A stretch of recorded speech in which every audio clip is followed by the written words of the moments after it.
All right. So we're going to go ahead and try this again.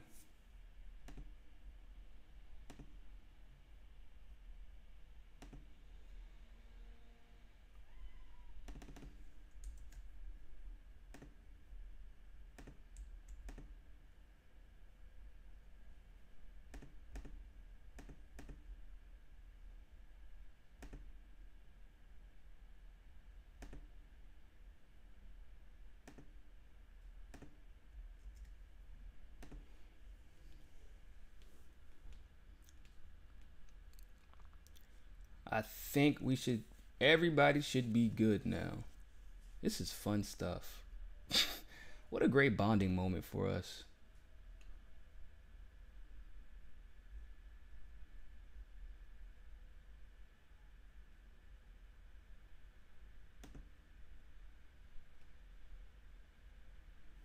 Everybody should be able to see me now, though. Correct. YouTube. It looks like we're good.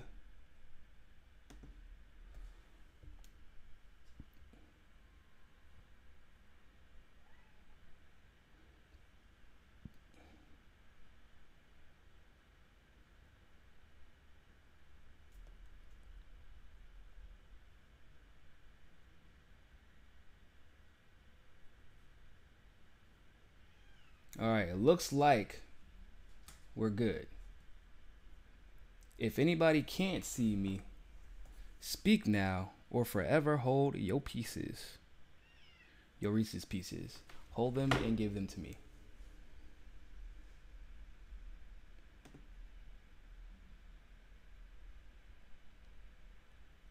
Oh, can y'all really not hear me? Can y'all not hear me for real? Nice. Okay. Looks like we're good to go. Looks like we're good to go. Sorry about that. Like I said, we're still working out the kinks. But somebody said they just see the MCSC screen. Let's try it again. That's weird. It may be because everybody is saying they can see and hear me.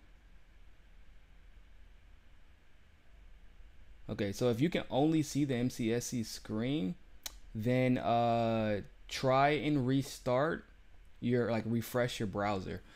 That could have something to do with it. So with that being said, I do want to go ahead and get started. I guess I'm gonna have to start over, so that shouldn't be. That's no problem. I don't have a problem with that. Hope everybody's doing well. If you did not catch my live stream last night about the Parkland shooting and the allegations that there may be some foul play going on, whether it be with quote unquote crisis actors, political agendas, or otherwise, do not fret, people. Do not fret, because one, you can go to my podcast and hear the entire show, which I recommend you do anyway if you caught the live stream, because there was some sound issues, but we got that squared away. Also, make sure that you go to listen to the show this evening. Remember that I do my live radio show with American Freedom Radio every Thursday, and this evening it will not start at 9, it will start at 7.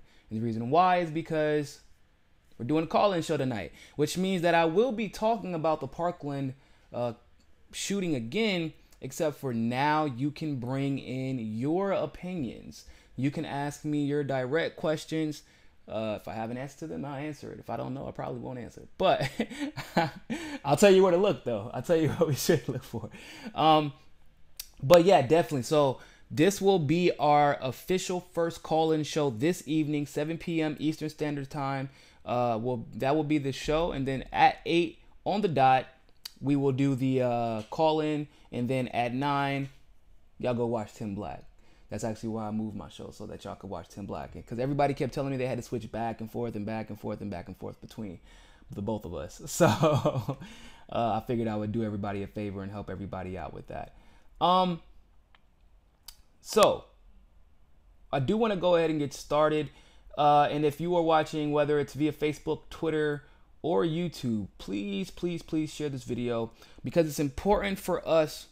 Well, one, we have to acknowledge our allies, but two, and probably more importantly, we have to acknowledge who our enemies are, and when they are pretending to be a sheep, but in wolf's clothing, or a wolf but in sheep's clothing. Well, it depends. You can be a sheep in wolf's clothing.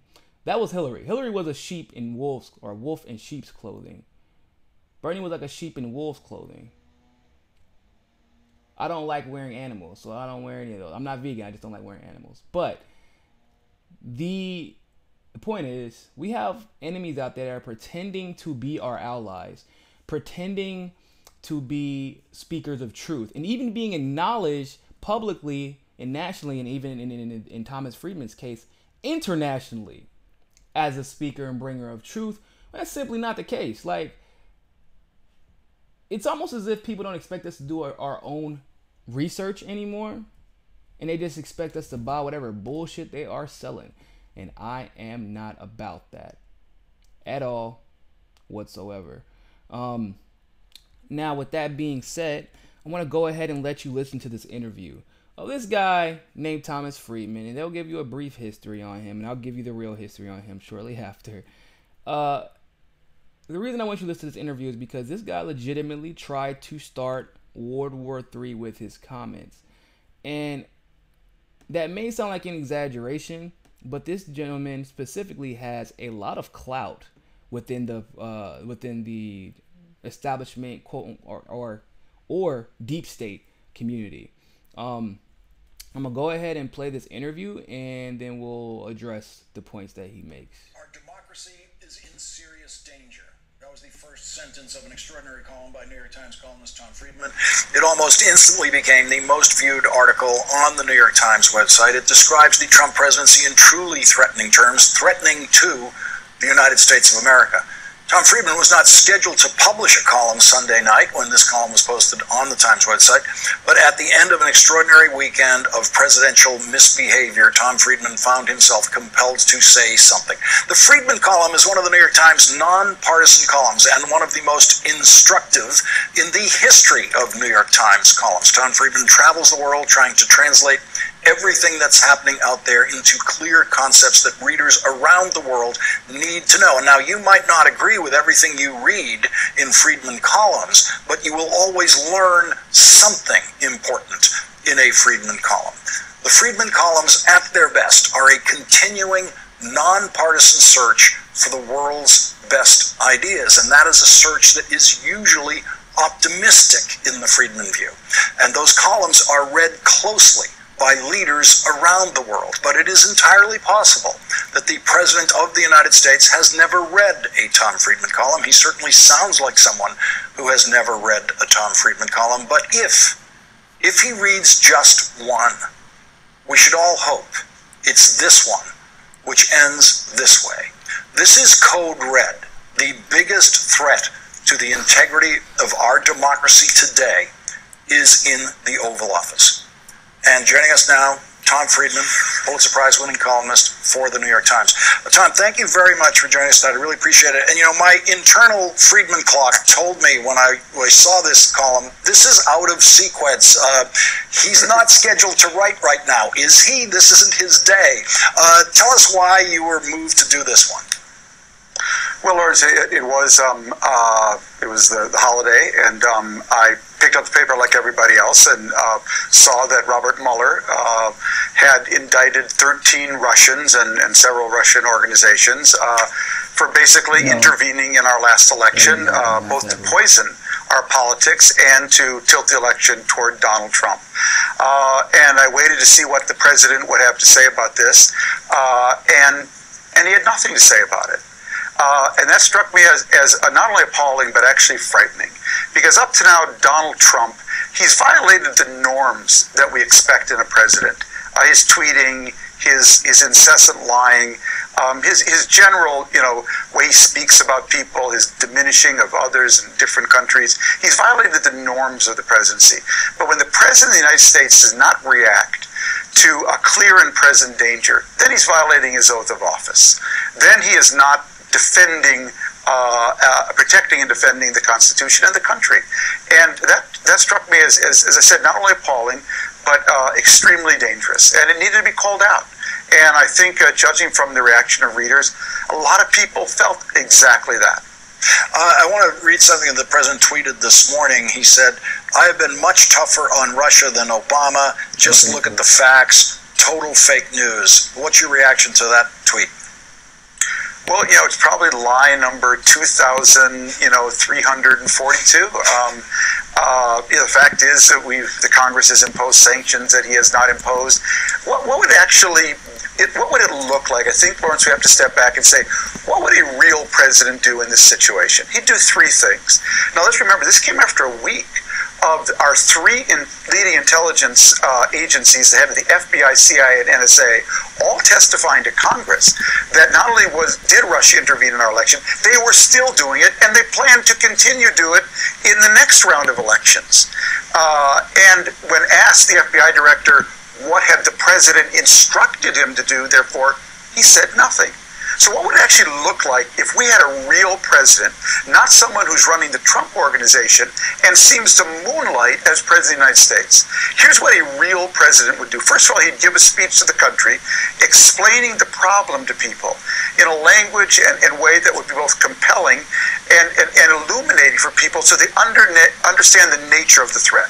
Secondly, he would call together all the stakeholders, state and local election authorities, all the social networks, all the people who run our federal elections, leaders of the two parties, and basically lay out a plan of defense for how we're going to prevent this intervention in the future. And the third thing he would do would call in his national security team and lay out an offense. Why are we sitting here every day reading about Russian intervention in our election? How Putin is basically using lies to divide us and poison our democracy. Why are we not selling the truth about him, all the money he's stolen, all the people he's basically made disappear from Russian politics? Why are we not using the truth to undermine his autocracy while he is using lies and poison to undermine our democracy? That's what a real president would look like. Donald Trump did none of these, and it is appalling. He should be ashamed of himself. Tom, I always look to Friedman columns for something that is hard for me to find in my own view of things, and that is at least a glimmer of optimism. I'm very bad at finding that when I look at things. Now, I don't even know where to start with that interview. I don't even know where to start. Okay. How about we talk about the fact that, 13 Russians were indicted. That is a fact. Okay, that's true. Several organizations were not indicted. That is not true. That is a lie, actually. That is the very definition of a lie. Now, considering this is an internationally acclaimed Pulitzer Prize winning journalist, multiple Pulitzer Prize, I think that going on MSNBC with the premise of Trump is dangerous, under the guise of he's dangerous because of his connections to Russia, and then saying something as frivolous as several Russian organizations, you would understand how dangerous that is. Because if you are a journalist of any kind, I don't give a damn if it's a broadcast journalist or otherwise, you understand that rhetoric is powerful, which is why you get paid to do the job you do, which is why you get a Pulitzer Prize to begin with. Because people understand the power of rhetoric.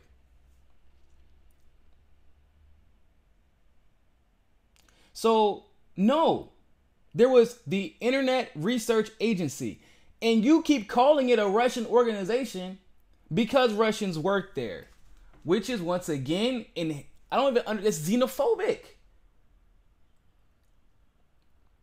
If I go to a Jamaican restaurant, for example, do you call it a Jamaican restaurant because a bunch of Jamaicans work there? Or do you call it a Jamaican restaurant because they serve Jamaican food, they hang the Jamaican banner, and that is the entire purpose of the restaurant, which is to serve Jamaican cuisine to people who want Jamaican cuisine? If I went to a Mexican restaurant, The same thing, I don't call it a Mexican. Hell, I know for a fact that Mexican restaurants are called Mexican restaurants, even though Mexicans don't work there. I live in Miami. You see it everywhere. Okay? I think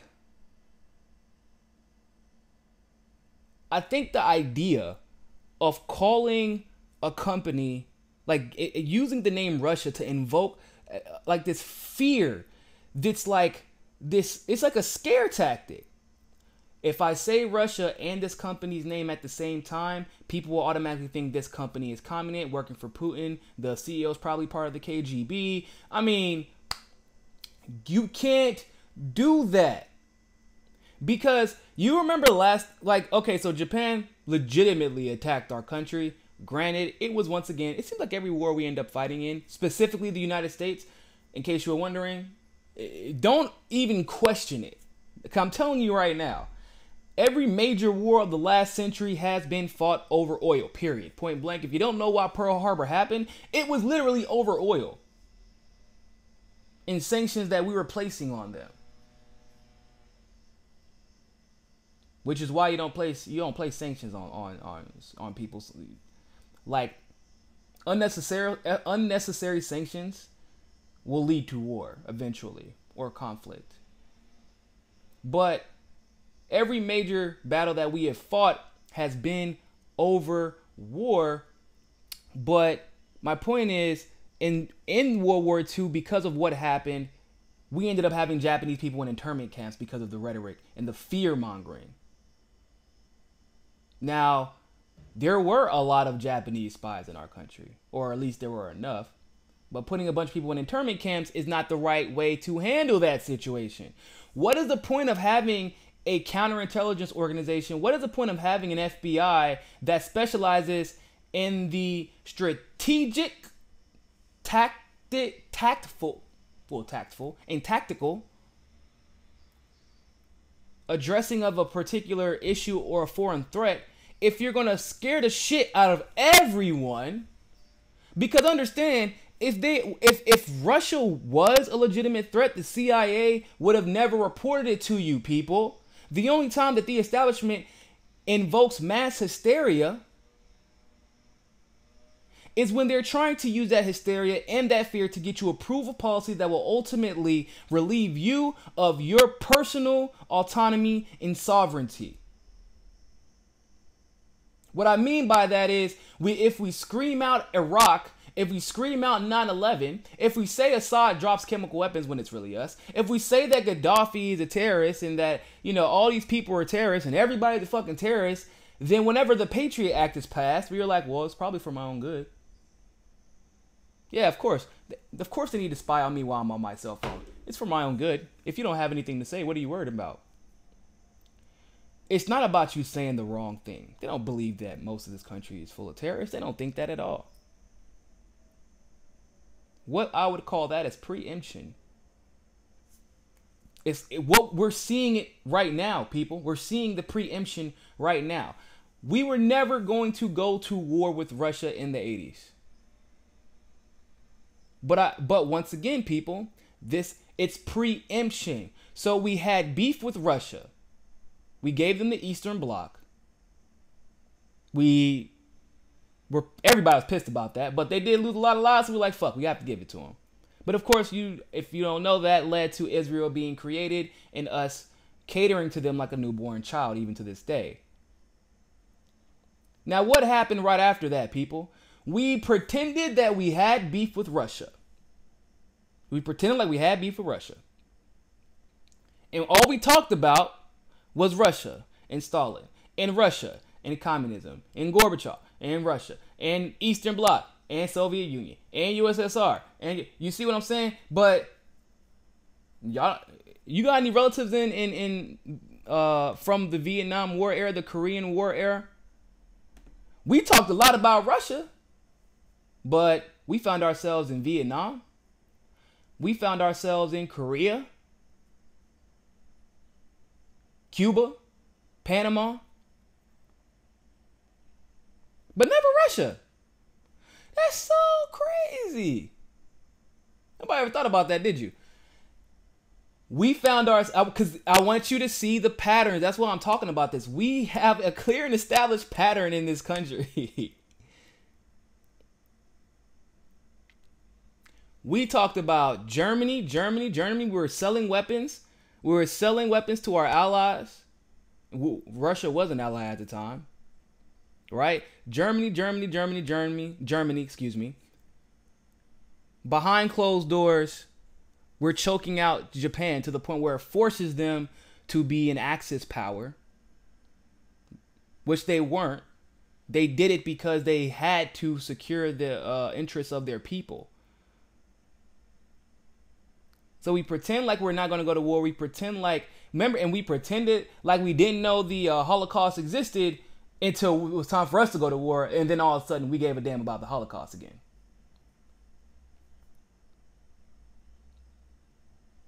So all that talk with Russia, we end up in Vietnam, in North Korea, or excuse me, in Korea, which eventually led to the separation of South Korea and North Korea.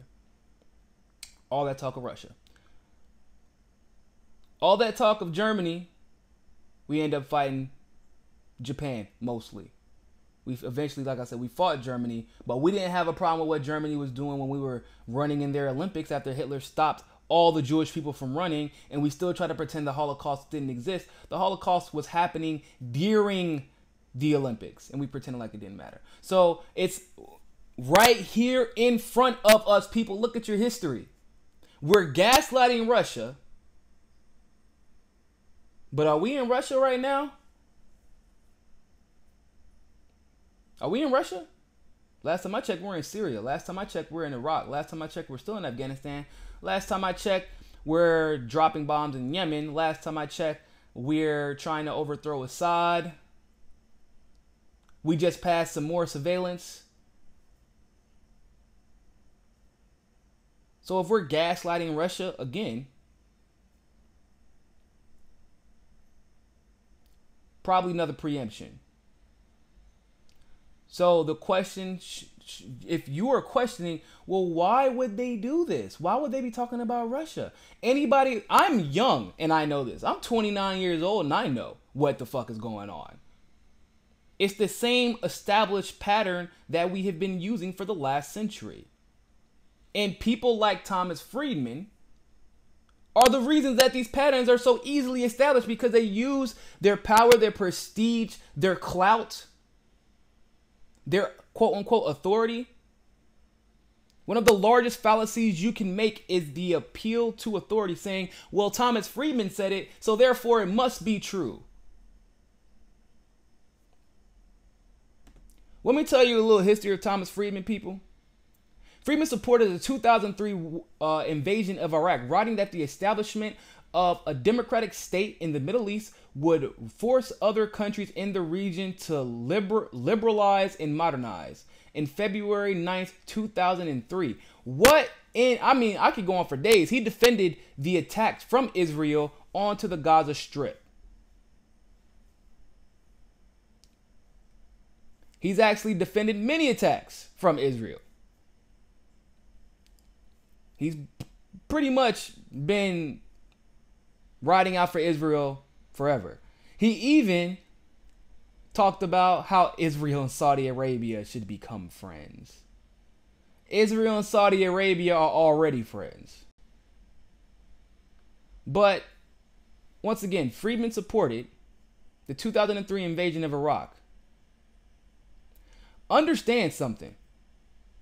What was the premise that we were given as far as why we should and need to invade Iraq? Remember, it was all about weapons of mass destruction. That's what it was about back then. That's what we were told. That's what people believed. People lied. Specifically Bush. And people believed it. This man, Thomas Friedman, very clearly states, and he says the establishment of a democratic state in the Middle East would force other countries in the region to liberalize and modernize. So let me just say something. notice that if you don't know, Dubai is actually pretty liberal, right? I don't know if y'all know that. Dubai is pretty liberal. Jordan is pretty liberal. I'm not sure about Qatar. I haven't read up on them recently. Pakistan is actually pretty liberal as well. India it's like half and half. Bangladesh is becoming liberal, and it has nothing to do with an established government. And modernization comes with economics. And if you want to talk about, once again, modernization, look at Dubai. Look at countries in the UAE. Most of them are modernized. That comes from the economy, not from you taking over, killing their people, and establishing a government there. But notice what my point is, though, is that his main point was not that they were a danger or a threat, but we need to control them.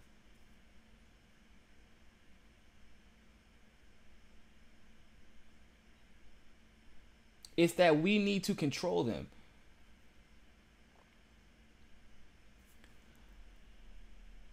I want to read this article by Friedman that he wrote, the column that he wrote on Trump the day after the indictments.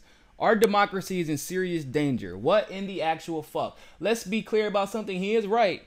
Our democracy is indeed in serious danger, but I don't think we're talking about the same type of danger. But anyway, let's continue. President Trump is either totally compromised by Russians or is a towering fool, or both. But either way, he has shown himself unwilling or unable to defend America against a Russian campaign to divide and undermine our democracy. What the fuck? Listen, people.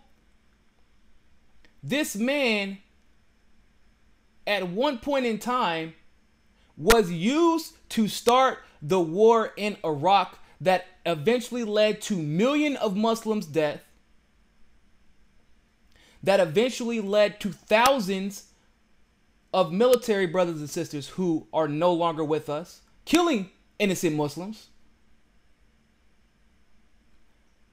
that eventually led to the creation of ISIS, that has led to the deaths of thousands and thousands more. In the first paragraph of this man's article, written after 13 random Russian troll farmers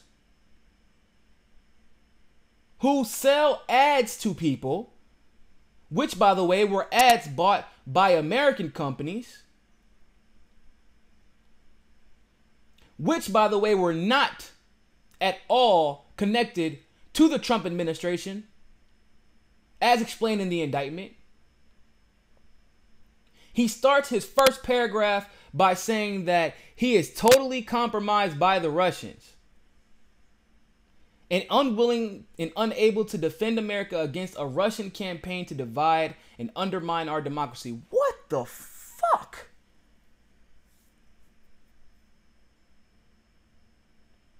And there are people who absolutely believe this shit. I'm not saying that Trump isn't incompetent. I mean, he is incompetent when it comes to most things. But you can't convince the entire country that a president is working for a foreign government. And it's fucked up because what they're doing is they're taking our Constitution and they are stretching it so thin that when our founding fathers decided to make media, it wasn't the same, obviously, back then. But when they decided to give free speech, free press, it was supposed to be to call out tyranny. And it was very, very, very effective, as we know.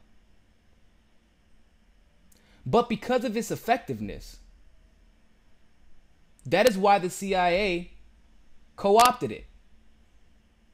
Literally, in most cases, bought it out. I want to read the second paragraph to you.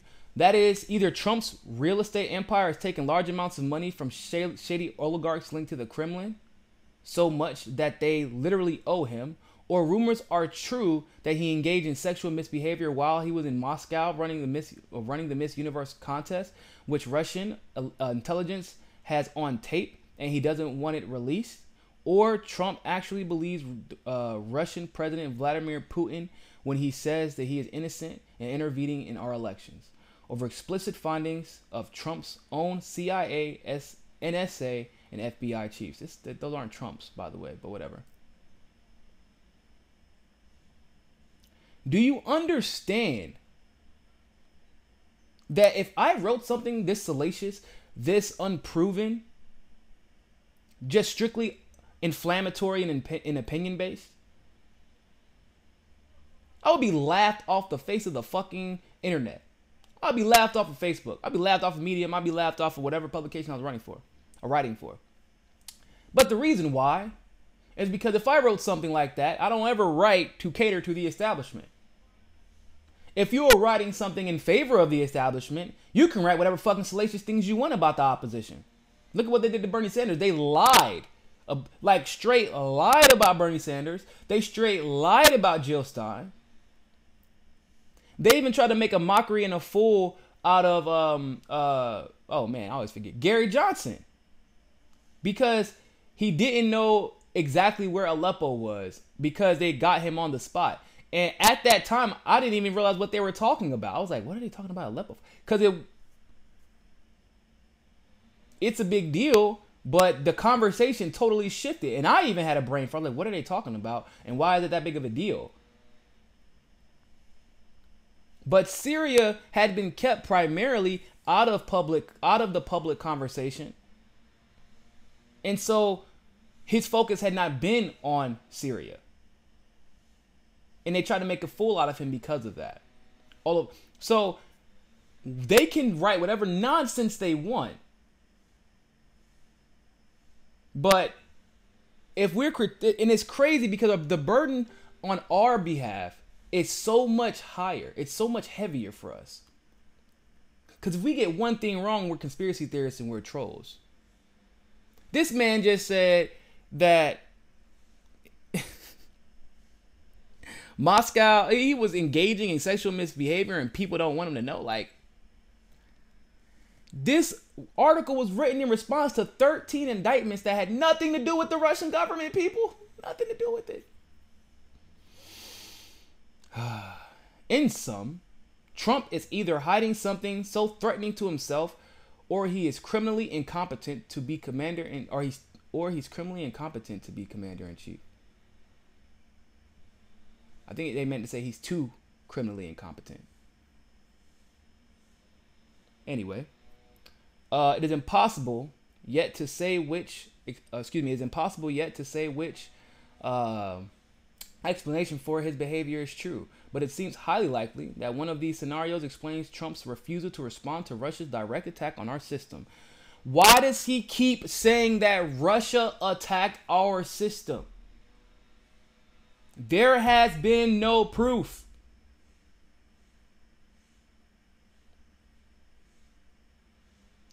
Do you understand how... And it's crazy because I think that in a lot of ways, minorities we have like this sense, or any marginalized people in general, but I think minorities have a very unique sense when it comes to this particular issue. Because we've seen this rhetoric before. Do you know what they tried to say about Huey P. Newton? Was that, and Black Panthers, really. Anybody in the pro-black liberation movement. They were communists. Y'all don't remember that? If you don't remember, you shouldn't be surprised. Because if you recall, they started, FBI, remember they just recently started fighting or looking for and monitoring black identity extremist groups. In other words, black people in general. Anybody who protests for black issues. But the reason that this rhetoric is not unfamiliar to us is because you see how he just said Trump's refusal to respond to Russia's direct attack on our system. That is like saying, because a person who is black killed a cop, like what we saw in Texas, right? The guy who killed and shot several cops. Because he is black, they were black people in general got a shitload of backlash from it. And Black Lives Matter got the heat. Even though the guy came out and said that Black Lives Matter had absolutely nothing to do with it and that he is not affiliated with them. Although he does support their movement, he's not affiliated with them. He did it on his own accord. It is the same thing as white conservative extremists or white conservative naive people. Every time a every time a shooting happens with involving police officers or a white person getting away with killing a black person in cold blood, it is like them attribute, oh, well, why can't you fix Chicago then? What the fuck does that have to do with this conversation? So what you're saying is because I am black, I need to fix Chicago for me to have my point taken seriously. Because that's exactly what they're saying. They're saying because this group who did this had people who work for Russia, or excuse me, who had people who are Russian working with them, even though they were in Virginia. So Trump has to treat them as if they are part of the Russian government in order for anything he does to be validated as just in regards to this situation. And I know that that's what people are thinking, because if you've ever interacted on social media since this indictment came out, you can tell people, well, so you know these people have no connection to the Russian government, and that's according to the indictment. Nor do they have any connection to the Trump administration, and that's also according to Mueller's indictment. So I don't understand what you want. No, if you don't think that Putin hacked our elections and Trump should do something about it, you're a Russian troll. It's like, hold up, double back. Hold on, bro. I'm just talking about the indictments. I mean, what you're asking for is not unreasonable if you have some type of proof. Does anybody have any proof about it, Putin hacking? If you don't believe that Putin hacked our elections, you're a Russian troll. Trump should... So based off of indictments that have... Because all the indictments thus far regarding the Russiagate scandal have nothing to do with the Russian government. And based off of that, we should go on a full-fledged war against Vladimir Putin.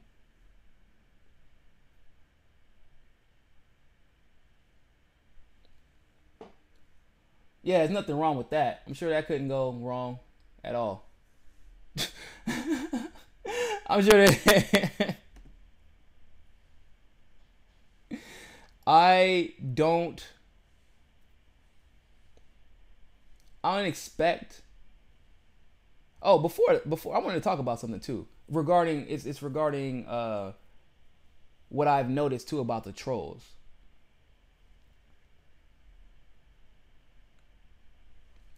You notice we talk about trolls on Twitter. They talk about trolls on Facebook. Of course, they only talk about them in one scenario, which is the scenario that they're all hired by Russians, that they all speak Russian, that they're all trying to slander or slant the election in favor of Donald Trump, which is actually not the case, but whatever. But they don't ever talk about Russians on YouTube. Or excuse me, trolls on YouTube, not Russians. They definitely talk about Russians on YouTube a lot. And it bothers me that they don't talk about trolls on YouTube. Because if anybody has been on YouTube, then you would know pretty quickly that it is very easy. Do you have an email? Okay, cool. You can be a troll on YouTube. You don't even have to put up a picture. Like, you won't be deleted from YouTube just for being a picture with no subscriptions who only makes comments, like you would if you got reported on Twitter.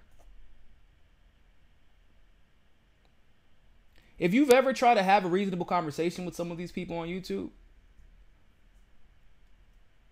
it's just, you'll see the same patterns that you would see on Twitter and Facebook, which is, hey, have y'all ever thought about this really rational scenario that may not be the extreme case that you think it is? You're a troll, you're a Trump troll, you're a MAGA troll, you're a Russian troll, you're a Putin puppet. Every single time. And it's important. The reason I say it's important to look at that, because if the reason that they do not look at it is because it's ran by Google. 100% ran by Google. If you looked at that, the trolls, once again, if we investigated it, then we would figure out that, hey, these people are creating a bunch of fake Google accounts and you're not even like checking about the, because if they're coming from the same, if you're a tech person, you know what I'm talking about. You could tell when something fishy is going on in large numbers. That's what they do.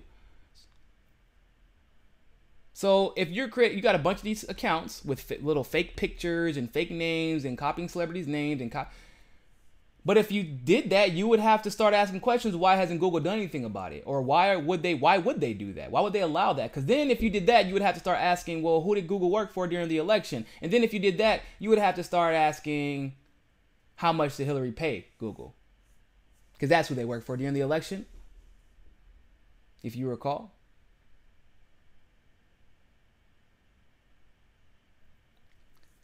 If we are going to start if you want to talk about clear and present dangers, Mr. Thomas Friedman,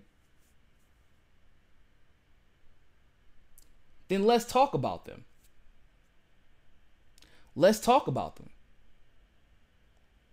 Misinformation and disinformation. Education. You think gun violence is the biggest issue in this country? And I would beg to differ. People want to talk about, well, what about Chicago? I agree, and I'll say the same thing about Chicago as I said about, for example, Parkland or any other mass shooting. Chicago has a high murder rate because of a plethora of factors, but the truth of the matter is a lack of economy, a lack of economic certainty, a lack of faith that you have a future worth living because of circumstance. All the root of all of that is education. Now let's go to the high school, right? You're in an affluent school district that is predominantly white. That school is in a nice area. Nicholas de Cruz, he had a very unique situation, but he was mentally ill, he was mentally unstable, definitely unhinged. Nobody did anything about it. Somehow got an AR-15, and he slipped through the cracks of the system. How do you slip through the cracks of the system? Unless the cracks are there. If the cracks aren't there, then you can't slip, right? Now, what is the conversation that these students marching with millions of dollars that randomly came out of nowhere? But that's a different conversation for tonight. They're marching, talking about the Republicans need to do this. We need to have an assault weapons ban. We need to have a mental illness, something or another. We need to have Trump repealed a mental illness ban on weapons, and which he did not do, by the way. But the point is, none of that is the problem. Once again, it goes down to education. All of our problems would be solved by education. Real education. Not the bullshit, but real education. If people knew how to research properly, if people were comfortable with speaking to others about their personal experiences, if people, the most undervalued I don't know if you would call it a sense. I call it a sense, but it's only because I feel it's a sense. But the most undervalued skill is seeing established patterns. Patterns are such a huge deal. And I think it's funny because when you're a kid, you learn about patterns a lot. And it's like, yeah, what's the point of you learning about patterns if you never apply that going forward? But when you're a kid, you learn patterns in a very, very robotic way, right? It's A, B, C, A, B, C, A, B, C, A, B, C, A, B, C, E. What doesn't fit?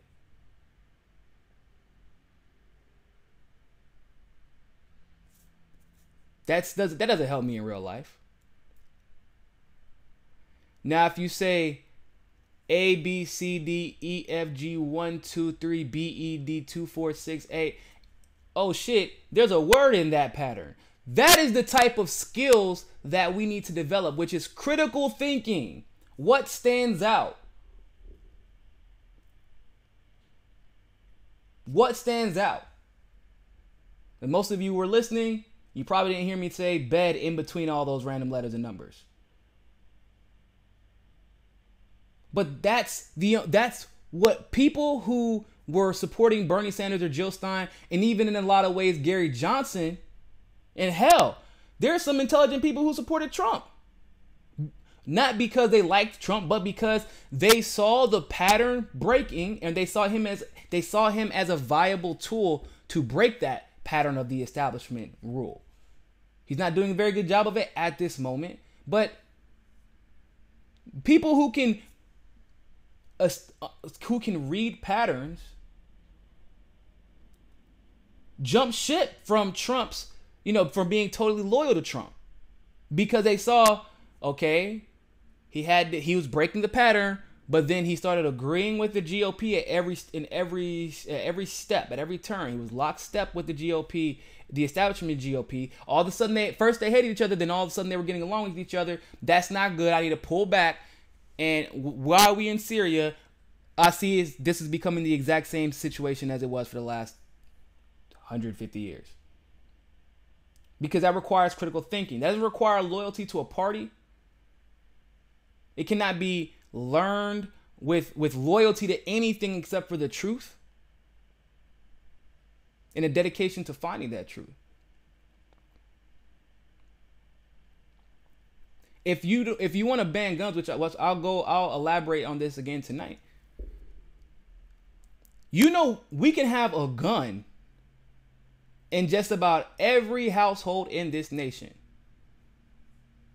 I bullshit you not. If we solved, and this is what's also, once again, part of education. If we solved our economic problems,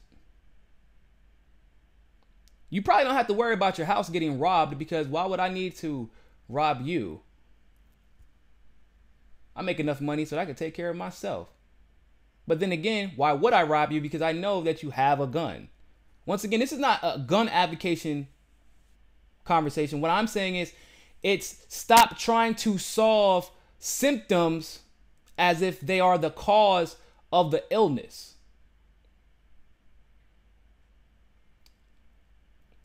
I have asthma, for example.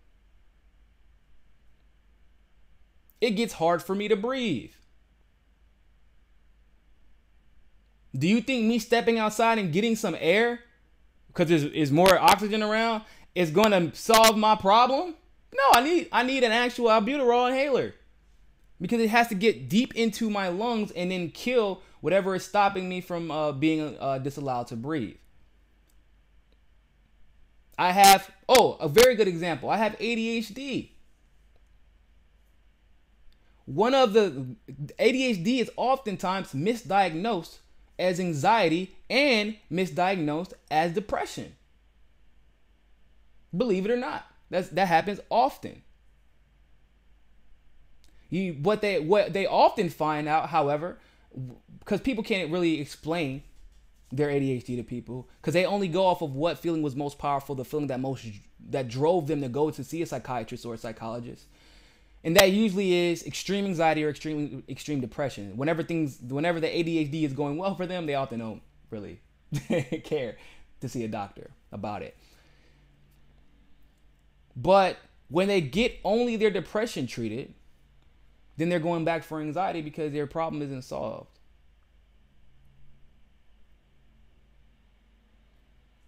If they get only their anxiety treated, then they're going back to the hospital for a depression because the depression isn't solved.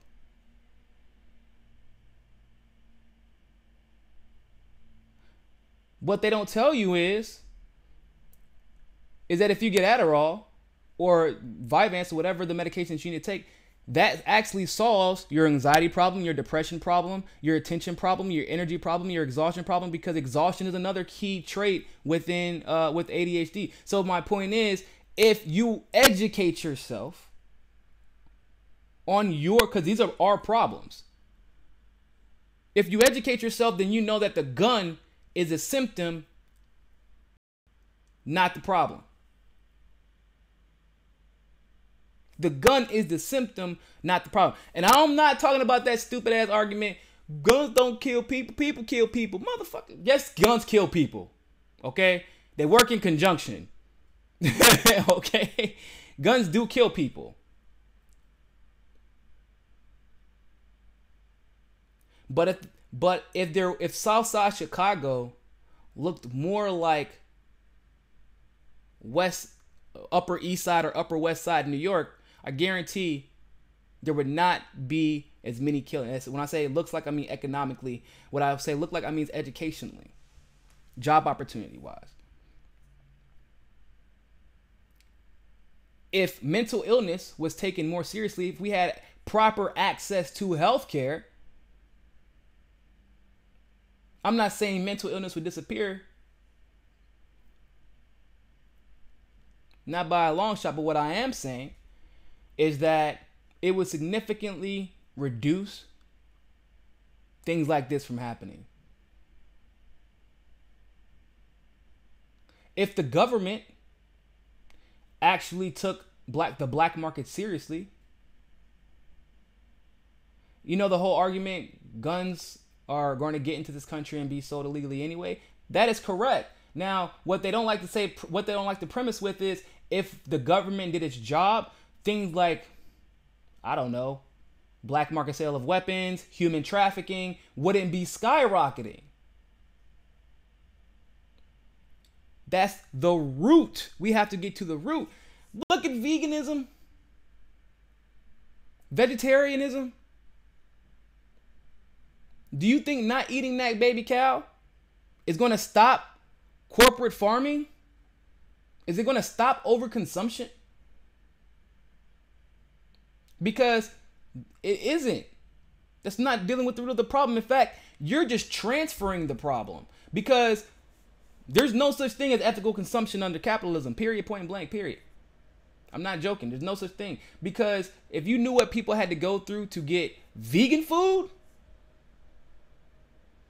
it is sustained torture for this much money. It's indentured service. There's no such thing as ethical consumption under capitalism, period. So if your excuse is you love animals, that's fine. But if you're saying I'm doing it because I want to stop overconsumption of meat and because of capitalistic farming, I get that, but that's not the way to solve that problem.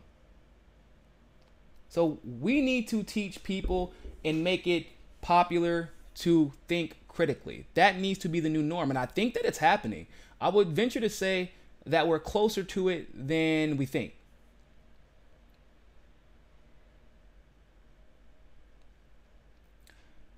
But I do want to, what I'm going to do is take a little break before I do my podcast.